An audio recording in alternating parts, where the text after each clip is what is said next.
Morning বন্ধুরা, টিনার লাইফস্টাইলে সবাইকে স্বাগত। আশা করি তোমরা সবাই খুব ভালো আছে, আমরাও খুব ভালো আছি। কারণ আজকে বিশ্বকর্মা পুজো, তা সকাল সকাল উঠে পড়েছি। উঠে ঘরটার গুছিয়ে নিয়েছি, বিছানা টিছানা। বাপ্পাও আজকে উঠে গেছে, উঠে একটু নিচে বাপির সাথে গিয়েছে। নিচে যেহেতু আমাদের পুজো হচ্ছে, পুজো মানে যেখানে আমাদের পুজো হতো, একটা দাদার তার বাবা মারা গেছে বলে সেখানে হচ্ছে না, পাশের কারখানাতে পুজো হচ্ছে একটা, সেখানেই মাম্পা একটু গেছে। আর এখন আমি রান্নাঘরে যাব, তোমাদের একটা গল্প বলবো। এই গল্প সেটা রান্নাঘরে গিয়ে বলবো, কিন্তু আজকে বিশেষ কিছু রান্না টান্না করবো না। আর এখন আমি মাম্পার খাবার বানাবো। মাম্পা কি খায় সকালে, শুধু বিরিয়াসও মাম্পা খায় না, মাঝে মাঝে যেটা খায় সেটাও তোমাদের দেখাবো কি খায়। তাহলে চলো রান্নাঘরে যাই। রান্নাঘরে এসে গেছি, আমি মেয়ের চিড়ে সেদ্ধ করছি। মেয়ে আজকে চিড়ে খাবে। আর আমি এখানে করেছি চা, সকালের টিফিন। যেহেতু আজ বিশ্বকর্মা পুজো, সেই জন্যে আর কি আজকে সেরকম কিছু টিফিন হয়নি। আর আমাদের রান্না পুজো আগে ছিল, এখন নেই। কারণ ঠাকুমার আমলে যখন রান্না পুজো হতো, কিছু একটা কারণ হয়তো হয়েছিল, ঠাকুমা বারণ করে গেছিলো যে রান্না পুজো করা যাবে না, সেই জন্য আমাদের রান্না পুজো হয় না। আমি দুপুরবেলায় স্নান করে দেখো পুজো দিয়ে নিয়েছি। এই দেখো আমার জগন্নাথ, আর আমার এই দেখো মহাদেব। আর এটা হচ্ছে, আমি কালীঘাটে গেছিলাম একবার পুজো দিতে, তখন আমি এই কালীঘাটের মাটাকে কিনে এনে এখানে রেখে দিয়েছিলাম, ওকেও আমি মালা পরাই। আর এই দেখো আমার তারামা, তারামাকে আমি জবার মালা পরিয়েছি। আমি স্নান করে পুজো দিয়ে আমার কমপ্লিট। এইবার তো খাওয়া দাওয়া হবে।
সারাদিন পুজো নিয়েই ব্লগটা করেছি, কারণ আজকে একটা পুজোরই দিন। তাই এখনো দেখো ড্রেস পরে আছি। গিয়েছিলাম একটু নিচে ঠাকুর দেখতে, ভিতরে গিয়েছিলাম, কিছু ঠাকুরের ভিডিও করে নিয়ে এসেছি। আরও অনেক ঠাকুর ছিল, তা সব ঠাকুরের ভিডিও তো করা যাবে না, অনেকটা বড় হয়ে যাবে ভিডিওটা। যতটা পেরেছি করেছি। আর একটা কথা যেটা হচ্ছে, যেহেতু আমাদের বাড়িতেই ঠাকুর বানানো হচ্ছে, আর এই মাপার বক্তব্য যে ঠাকুরগুলো বিক্রি করাও যাবে না আর কেউ নিতে পারবে না। সকাল থেকে এই নিয়ে কান্নাকাটি, মানে কেন আমাদের ঠাকুর সবাই নিয়ে নিচ্ছে। ওকে এটা বোঝাতে পারছি না যে এগুলো আমাদের ঠাকুর নয়। ওর একই কথা, কেন নিয়ে যাবে, সব তো থাকবে আমাদের বাড়িতে। এখন আবার দুর্গাপুর ঠাকুর বানানো স্টার্ট হয়ে গেছে। সত্যি মানে এবার পুজোটা এত ভালো লাগছে, কারণ মনে হচ্ছে একটা পুজো পুজো মানে ব্যাপার, মানে ঠাকুরগুলো দেখে। আর একটু মনে কষ্ট হচ্ছে যে পরিস্থিতি আবার কি এসে দাঁড়াতে জানি না, আমাদের ঠাকুর দেখতে পারবো কিনা। আর বিশ্বকর্মা পুজো এলেই মনে হয় কিছু দুর্গা পুজো চলে আসলে একটা মনে এরকম আনন্দ লাগে। তা ভিডিওটা আর বেশি বড় করবো না। এই যে মাম্পা সকাল থেকে, তোমরা অবশ্যই কমেন্ট করবে তো যে ওকে যে মন খারাপ করবে না, সবাই নিয়ে যাবে বলো, তোমরা কিন্তু অবশ্যই বলবে মাম্পাকে, ঠিক আছে? তা এখনো দেখো মুখে হাসি নেই।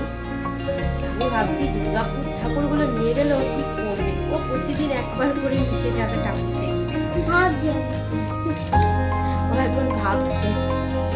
তা ভিডিওতে মানে আমি ঠাকুরের ওখানে যে দেখছি ওরকম আমি করি না, আমি ক্যামেরাটা ধরে আমি যতগুলো পেরেছি ভিডিও করেছি। আর আমাদের গাড়ির স্ট্যান্ডের ঠাকুরটাও পুজো হচ্ছিল, তখন ভিডিও করা হয়েছে। আমাদের নিচে এবার মানে আরও পুজো হয়, কিন্তু একটা কারখানায় পুজো হয়েছে, ওটাও করেছি। আশা করি তোমাদের ভালো লাগবে। যদি ভিডিওটা ভালো লেগে থাকে অবশ্যই লাইক করো, কমেন্ট করো আর শেয়ার করো। পাশে থাকা বেল আইকনটা অবশ্যই টিপে দিও। আর আমার চ্যানেলে নতুন বন্ধু হলে অবশ্যই আমার চ্যানেলটি সাবস্ক্রাইব করে দিও, এটা আমার একান্তই অনুরোধ। আর আমার ভিডিওটা পুরো না কেটে অবশ্যই টিপে দিও। তাহলে আমি ভিডিওটা এখানেই শেষ করছি, আবার পরের ভিডিওতে দেখা হবে।